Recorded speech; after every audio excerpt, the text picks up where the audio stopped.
So we see the like of Bill Gates, we see the like of Mark Zuckerberg, Elon Musk, all those guys. They found a problem, and then they committed their lives to solving that particular problem, and it made them billionaires, okay, the richest in the society. So which of these types of investors do you want to be? It all boils down to what? Hello, my family worldwide. How you guys doing? My name is Dr. Doom, and this is the Divine Entrepreneur. I hope you have been enjoying yourself this past couple of weeks, right? God bless you real good. Thank you for investing in your financial future. I love you, but God loves you more, right? We've been on the topic of investment, investor, invest, everything investing. Yeah. Now, to catch up on what what led to us getting to this, right? Please kindly watch the previous videos, right? We're talking about the I, the I in our quadrant, right? And we know that we have our quadrants, right? For those of us joining us for the first time, B, I, E, and S, according to Robert Kiyosaki, right? This is your employee, small business, big business, and investor, right? And then the bigger boys of the world operate on this right side of the quadrant, and while those that are struggling and broke like a joke and ready to choke, they're on the left side of the quadrant, okay? Why these guys are the bigger boys and the richest in the world, right? So we started on investment in the last episode. Kindly check out that, all right? Still gleaning from knowledge of Robert Kiyosaki. Shout out to you, Robert and Kim. I love you guys so much. You guys are my mentors from afar, okay? I'm learning so much. Now, what a mouthful. I mean, this past couple of weeks have been awesome. Let me share something on a very, very simple level, or for our, on a basic level. Those are just like it's simple, right? What really does investment entail?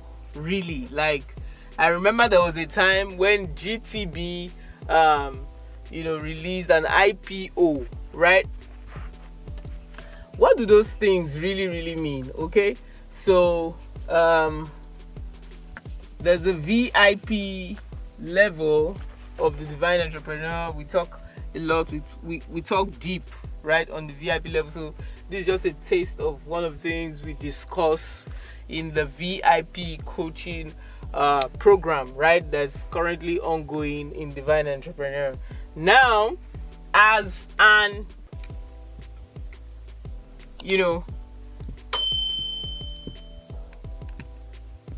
as an E and S, right, those on the left hand side of the quadrant, like when that GTB IPO is called initial public offer.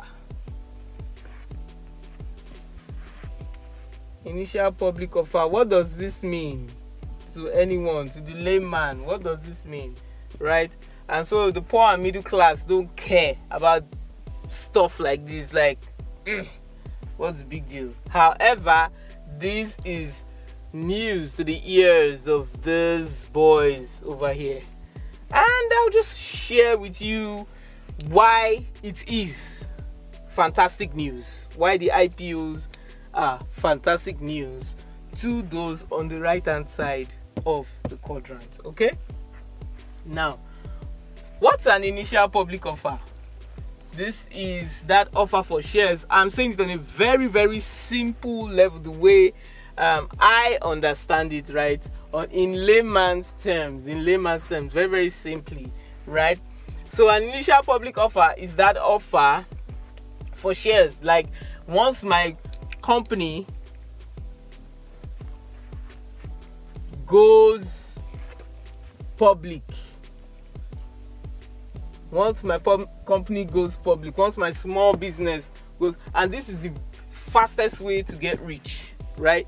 Once your company goes public, it means that you can now offer your shares for sale. You can now offer your shares for sale. Okay, and small companies have the most volatile prices. They have the most volatile prices.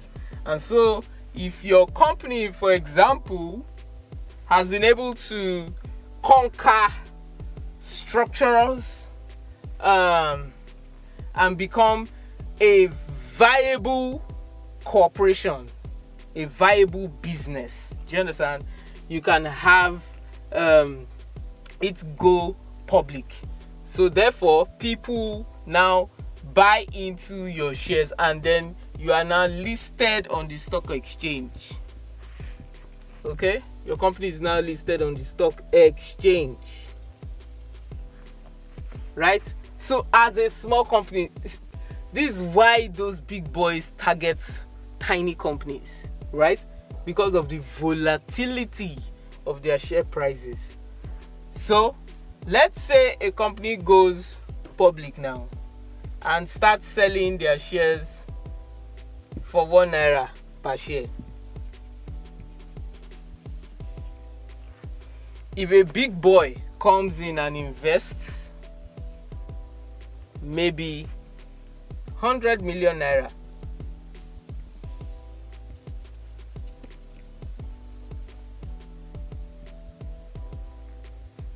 what happens is that 100 million naira enters, so he buys the company's shares, 100 million units of these shares for 100 million naira. Now, if that share price increases to 10 naira because of forces of demand, for example, this big boy's investment portfolio adds one more zero to it, okay, and becomes 1 billion. Just like that. 100 million times 10 just becomes 1 billion. Just like that. Do you understand? Now, in the books of this guy that just went public, okay, in their books, this guy just invested 100 million, right? They receive an alert of what? 100 million. Someone that has never seen 100 million before just sees it. Why? Because they went public.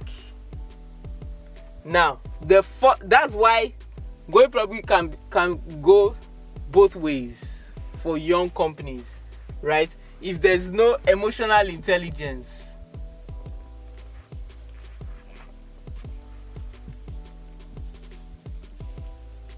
the first thing that will happen is, let's take a trip to Bahamas with this money. Why? Because the money has entered the company's account and there are signatories to the account, right?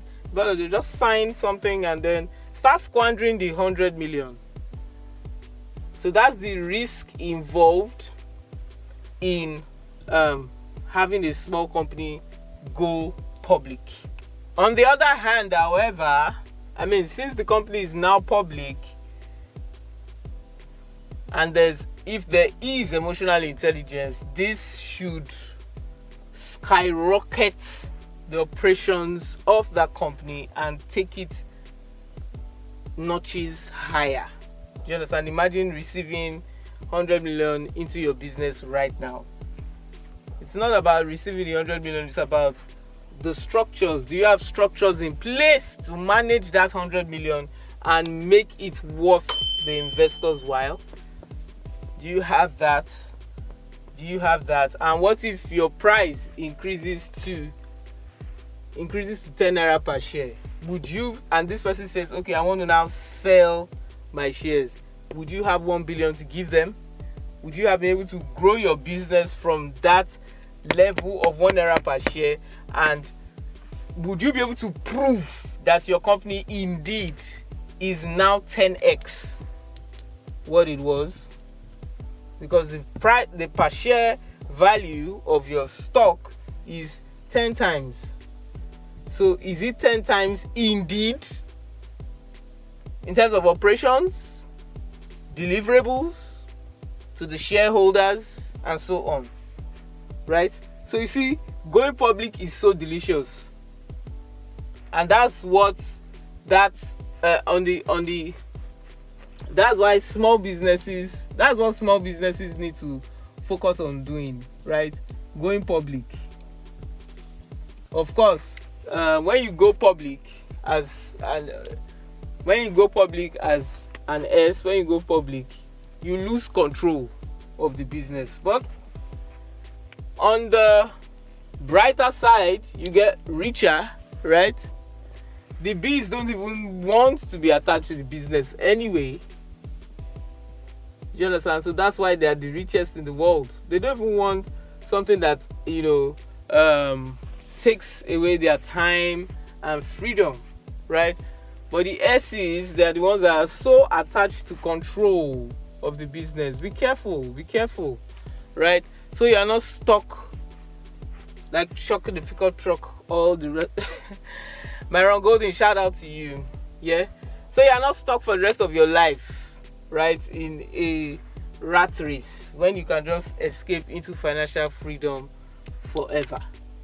Do you understand? So that is the modality, that's the mindset that goes on. So you can imagine what happened when GTB's stocks went up for sale. The big boys were smiling. The big boys were, but that was like a way to just cash out. All right, do we understand that? I think this is so interesting. So this is what the big boys think about, right? So when we talk about cash flow, making more money, managing more money, and then multiplying the money, going public is one of the options that must be very much considered. Okay, that's the fastest way to cash out and to escape the rat race, right? Once the structures of your company are in place, okay, you can go public and be financially free for life, right? As long as you maintain emotional intelligence in handling the company's operations, right? Now let's now observe another type, right, of investor. All right, so yeah, we talked about 5 levels of investor, right? Now we see that there's another dimension to the investor, okay? And there are 3 types, right? Type A, type B, and type C investors, okay? Now let us see which, at the end of today's lesson, you get to decide which kind of investor you want to be, okay? Now we have the type A kind of investor, okay? Type A kind of investor is the one that seeks problems. They seek problems.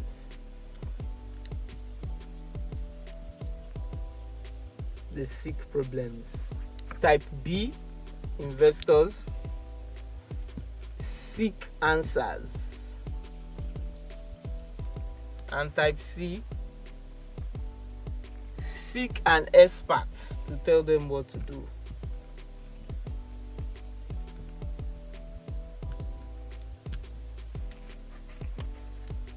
Okay, so what are the characteristics of a type C investor?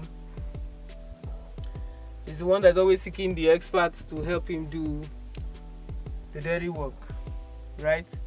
There are those in they